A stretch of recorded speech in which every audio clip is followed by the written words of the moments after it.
CBSE class 12 के year 2023 में पूछे गए एक और क्वेश्चन के साथ जो कि मैग्नेटिक इफेक्ट ऑफ करंट वाले चैप्टर से है, मैं आपके सामने हूं। Hello everyone, welcome to challenger classes. My name is Udit Gupta. तो क्वेश्चन में दो पार्ट हैं। पहले पार्ट में हमें क्या करना है, हमें एक्सप्रेशन डिराइव करना है कि किसी भी करंट कैरिंग स्ट्रेट कंडक्टर को अगर हम मैग्नेटिक फील्ड में प्लेस करते हैं तो उस पर कितना फोर्स लगता है, उसका हमें एक इक्वेशन डिराइव करना है। और साथ ही साथ हमें यह बताना है कि वो जो फोर्स लगेगा उसकी हम डायरेक्शन कैसे फाइंड आउट करेंगे। और इसमें और क्या पार्ट ऐड है, give the condition under which this force is maximum and minimum. हमें बताना है किस कंडीशन में फोर्स जो लगेगा वो मैक्सिमम लगेगा और किस कंडीशन में फोर्स मिनिमम लगेगा। तो चलिए समझते हैं इसको। देखिए, हमारे पास मान लेते हैं ये हमारे पास एक स्ट्रेट करंट कैरिंग कंडक्टर है, ठीक है। इसमें ये हमारा इलेक्ट्रॉन है।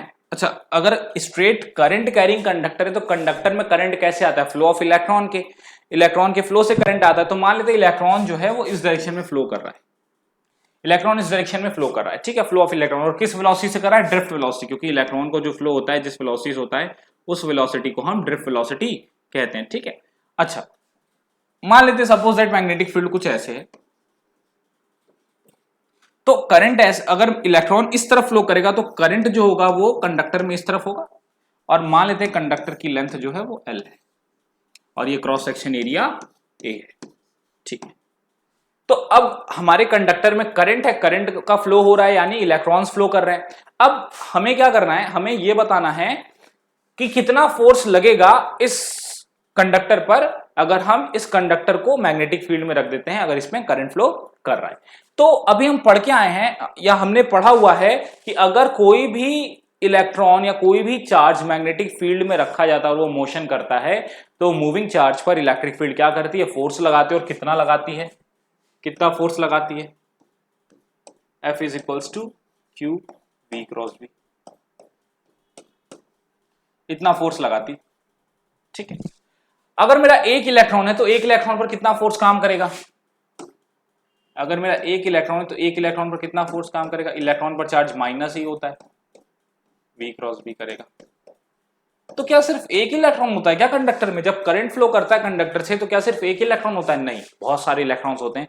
तो सपोज करते हैं let there are n numbers of electron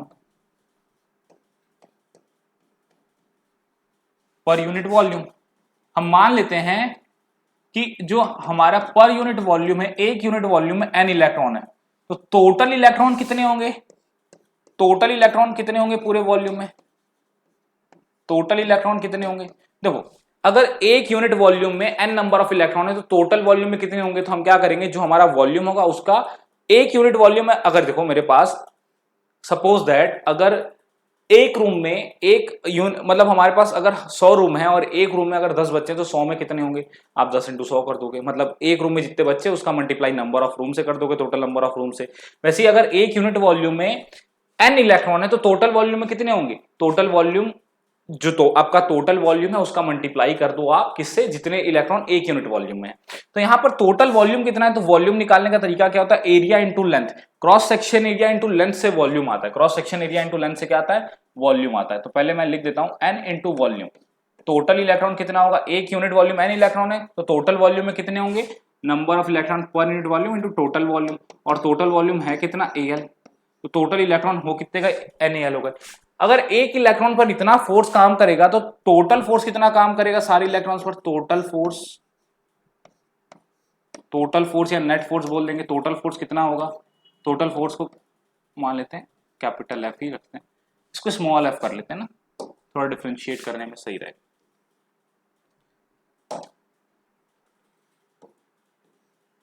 ठीक है, टोटल फोर्स कितना काम करेगा, तो टोटल फोर्स होगा फोर्स ऑन वन इलेक्ट्रॉन, एक इलेक्ट्रॉन पर जितना फोर्स काम कर रहा है into total number of electron. Total number of electron कितने, NaL। आप खुद सोचो, सारे इलेक्ट्रॉन पर फोर्स एक ही डायरेक्शन में काम करेगा, सभी इलेक्ट्रॉन इस डायरेक्शन में मूव करते हैं, सेम डायरेक्शन में मूव करते हैं, सभी के लिए मैग्नेटिक फील्ड सेम है, तो सभी के लिए फोर्स सेम होगा, फोर्स की डायरेक्शन सेम होगी। तो सभी डायरेक्शन, अगर सभी की फोर्स की डायरेक्शन सेम होगी तो आप क्या करोगे, सभी फोर्सेस को ऐड कर दोगे, ठीक है, ऐड कर दो या मल्टीप्लाई कर दो, ठीक है। अब जैसे आप 10 इलेक्ट्रॉन, 10 का फोर्स ऐड कर रहे हो, 2 Newton plus 2 Newton plus 2 Newton, या आप क्या कर दो, आप 2 इंटू 10 कर दो डायरेक्टली, तो भी सेम आंसर आएगा। तो मैं क्या कर रहा हूं, जितने टोटल इलेक्ट्रॉन है इंटू जितना फोर्स एक इलेक्ट्रॉन पर लग रहा है, तो ये कुछ ऐसा फॉर्मूला निकल के आ गया।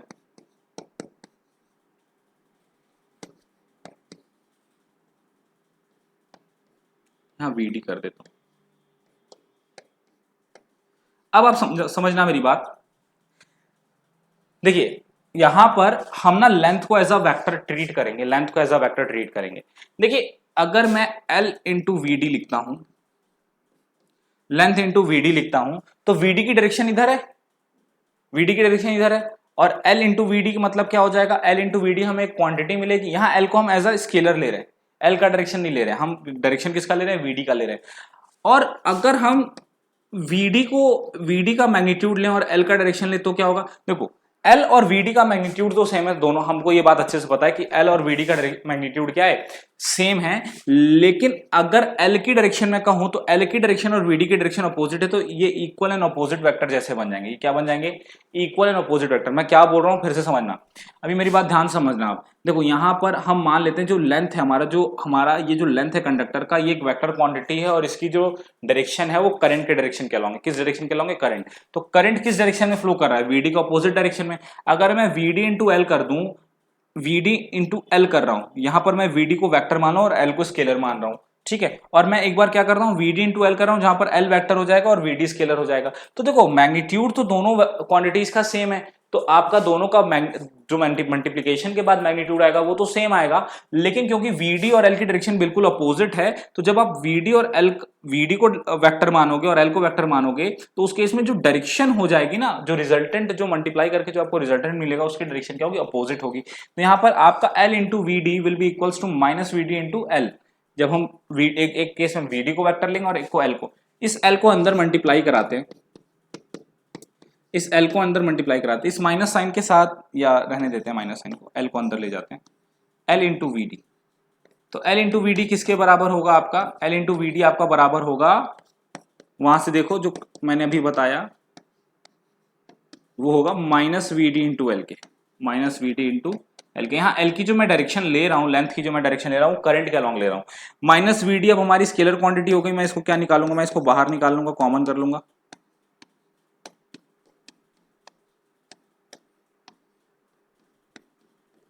अभी आप देखो यहां पर माइनस माइनस प्लस हो जाएगा, ये आएगा NEA VD L cross B। अच्छा मुझे एक बात बताओ, क्या ये करंट का फॉर्मूला नहीं है, NEA VD?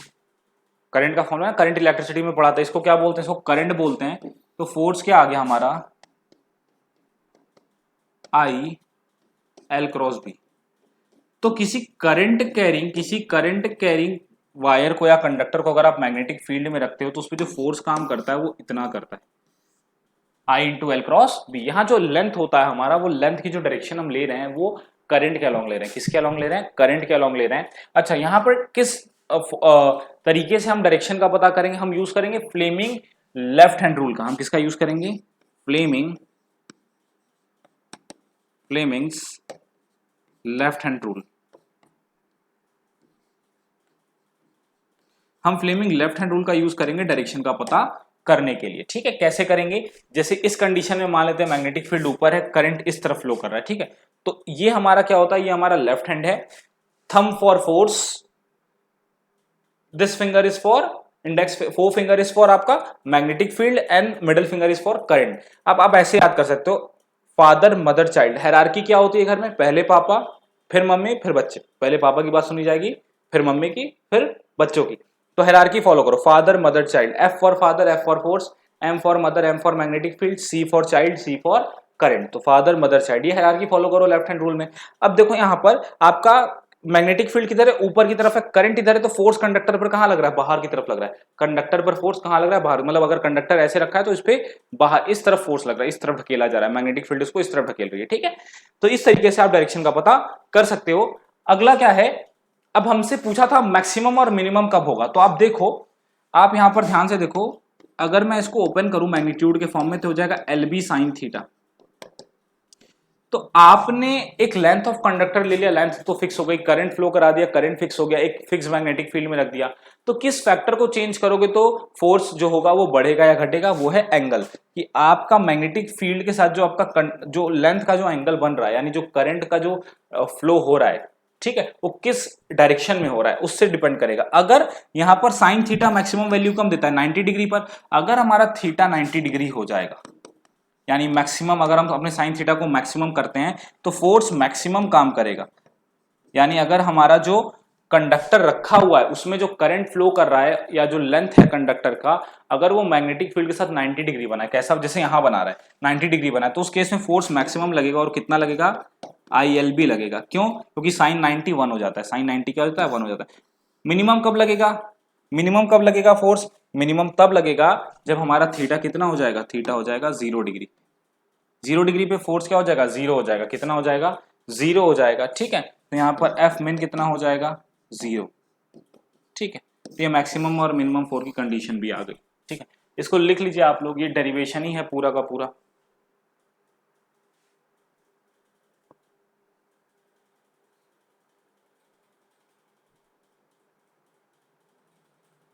पॉज करके लिख लीजिएगा, ठीक है।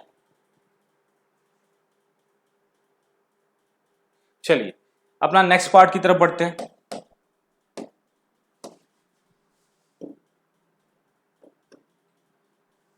यहां क्या है, two long parallel straight wires A and B 2.5 centimetre apart in air, दो पैरेलल स्ट्रेट वायर हैं A और B, दोनों 2.5 मीटर दूर रखी गई हैं एयर में। एक में करंट है 5 एम्पियर का, दूसरे में करंट है 2.5 एम्पियर का, यानी A में जो करंट है 5 एम्पियर का है और B में जो करंट है 2.5 एम्पियर का है, और दोनों का करंट अपोजिट डायरेक्शन में। तो हमें यह बताना है कि कितना फोर्स A की वजह से लगेगा B पर। अगर हम B के 10 मीटर, B वायर का 10 मीटर का लेंथ लेंगे तो उस 10 सेंटीमीटर का लेंथ लेंगे, तो उस 10 सेंटीमीटर के लेंथ पर, वायर B के 10 सेंटीमीटर के लेंथ पर A की वजह से कितना फोर्स काम करेगा। आइए इसको भी करते हैं, जो कंडीशन बोला है उसको लिखते हैं, पहले डायग्राम बनाते हैं। ये मेरा वायर A है, इसमें करंट ऐसे जा रहा है ऊपर की तरफ 5 एम्पियर का। ये मेरा वायर B है जिसमें करंट जा रहा है नीचे, अपोजिट डायरेक्शन बोला है ना, B नीचे की। इनके बीच की दूरी कितनी दी हुई थी, 2.5 सेंटीमीटर दी थी ना। तो अब हमें बताना है कि वायर A की वजह से वायर B पर कितना फोर्स लगेगा। आपको पता है कोई भी करंट कैरिंग वायर होता है तो current carrying wire magnetic field produce करता है, तो ये स्ट्रेट करंट कैरिंग वायर है। अब क्योंकि यहाँ पर लेंथ का डिस्कशन नहीं है तो हम मान लेते हैं इन्फिनिटी लॉन्ग, दोनों वायर इन्फिनिटी लॉन्ग है, ठीक है।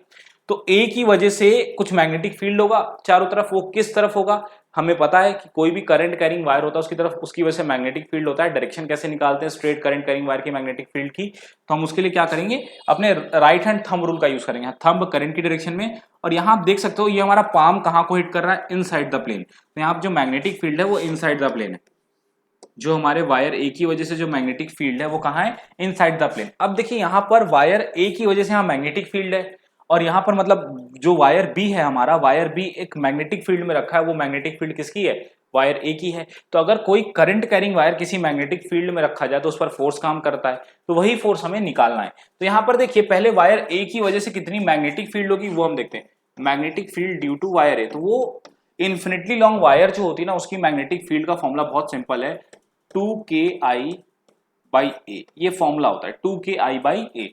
तो यहां पर K कितना है, K है हमारा 10⁻⁻⁷, इसकी कांस्टेंट होता है ना। करंट कितना है, वायर A का करंट कितना है, वायर A का करंट है हमारा, कितना है करंट भाई बताओ जल्दी, 5 एम्पियर है ना। और A यानी डिस्टेंस, कितनी दूर पर हम देख रहे हैं, तो हम 2.5 सेंटीमीटर दूर देखना चाहते हैं, ठीक है। हम कहां देखना चाहते हैं, 2.5 सेंटीमीटर दूर देखना चाहते हैं। सेंटीमीटर है ना, इसलिए मैंने मीटर में किया और 10⁻⁻² का मल्टीप्लाई कर दिया। 2.5 से 5 कट जाएगा 2 टाइम्स, ठीक है। तो कितना आ जाएगा, 4 आ जाएगा।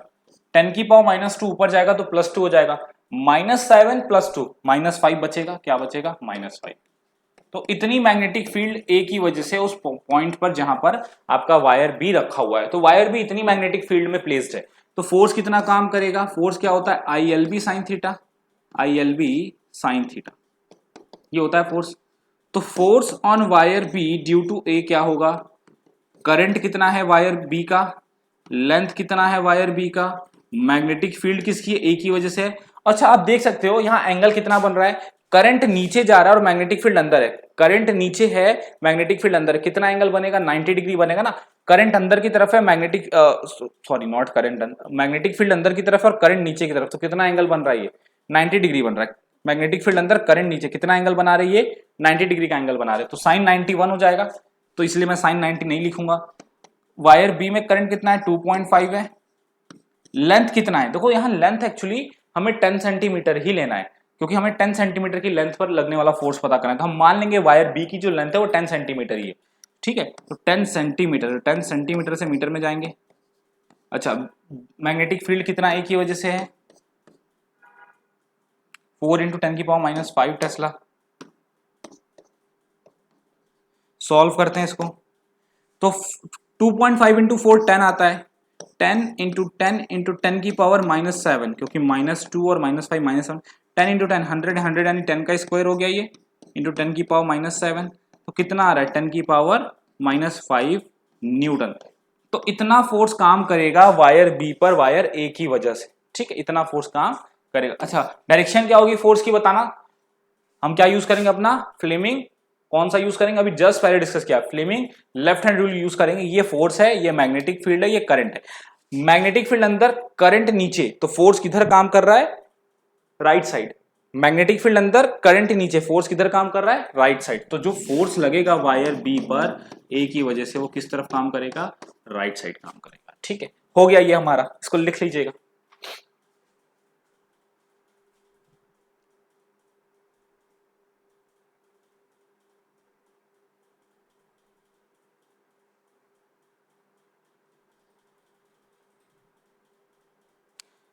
आई होप आपको ये एक्सप्लेनेशन समझ में आई होगी और आपको ये वीडियो हेल्पफुल लगी होगी। हमारे चैनल को सब्सक्राइब करिए, वीडियोस को लाइक करिए और कमेंट भी करिए कि आपको कहीं किस तरह का डाउट आ रहा है, आपको वीडियोस कैसी लग रही हैं, कमेंट में भी लिखिए और अपने दोस्तों को शेयर करिए। Thank you.